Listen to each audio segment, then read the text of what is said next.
fire medical down here. Just went off. Fire medical 610. You go out knowing that you may be in a position to save someone else's life at the cost of yours. Law enforcement racing to Covenant School, 5 officers enter and hear gunshots coming from the second floor. Whether we are on duty, whether we are off duty, whether we have family at home, we leave all of that behind to run towards where the danger is. Caitlin was found shot to death in her car on the side of I-440. We put our hand on a badge, put our hand on a Bible, and swore to an oath that we'd lay our lives down. You just have to imagine how heartbreaking this is. We put this uniform on. I am saying that everybody else in this city of Nashville, life is more important than mine. That to me is the definition of a hero.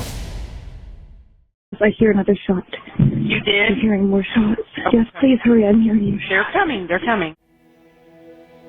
When the call originally went out, all of our hearts stopped. I ended up sending a text to my wife when I was making a turn almost to the school and just told her, hey, there's an incident occurring. The shooter did make her way to the second floor up a staircase. We ended up going inside, things transpired, and then afterwards is when I really learned about our community. The individual that caused all this, I think their intentions were to cause a rift and cause as much destruction as they could. That individual didn't get to do what they wanted to do. For such a tragic incident to have occurred in our community, something beautiful came from it, and it's all these additional relationships. This family that I didn't know that I have now. We're not gonna let this evil or this hate overtake it and paint the narrative that they want. We're gonna paint our own narrative. 26-year-old nurse Caitlin Kaufman was killed on the interstate last December. She was on 440, driving to work at the ICU at St. Thomas West Hospital when she was gunned down. I remember it was raining, it was later in the night. There was a female who was found deceased, shot at least one time in her vehicle. It's safe to say there are likely dozens more people who could possibly help break the case of who killed Caitlin. SID came, the crime lab came together, patrol came together, other units all came together and said, we're gonna work this as one. At some point though, the investigation started to slow down. It came to a standstill, and then the community rallied. We had over 100 Crime Stopper tips come in. A significant reward was put up in this case. There was one individual in particular, Mr. Jocelyn, got everyone together in the community to put up this money, and he put up an amount of money, but actually is what prompted the individual to come forward with the next most crucial piece of evidence. It was not only the money, but it was just when he saw Miss Kaufman's interview. All I'm asking is that the Nashville community that she loved so much come together and help us find who did this to my daughter. He said he saw it on the news and he just wanted to do the right thing. This individual had the murder weapon, and then he was able to tell us who gave it to him. Less than 24 hours later, we had our first suspect in custody. The community was instrumental in this. I would not have been able to solve it without the community. Building trust with the community that we serve is very important. We have officers that are building relationship and try to bridge the gap between the community and law enforcement.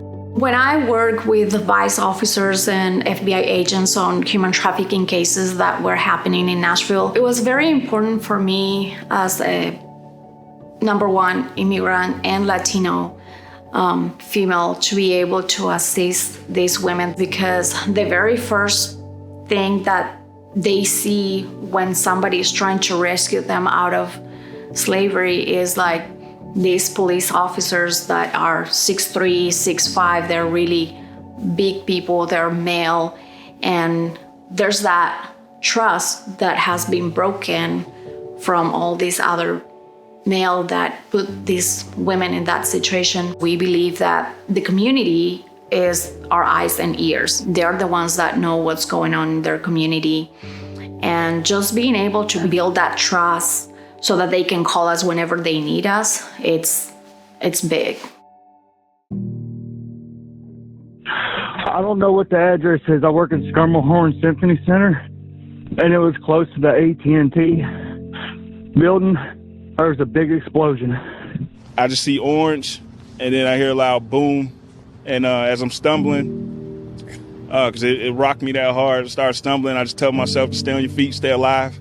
Got a phone call from Officer Llewellyn saying that he had heard these warnings coming from this mobile home. We got over there, heard the warnings about the bomb, and then the timer started. This area must be evacuated now.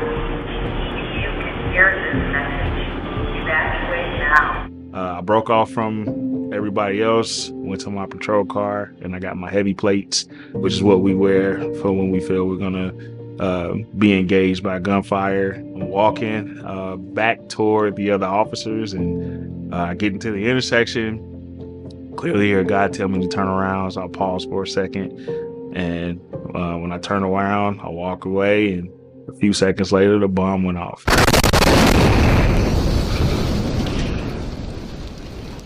Ran toward my partner.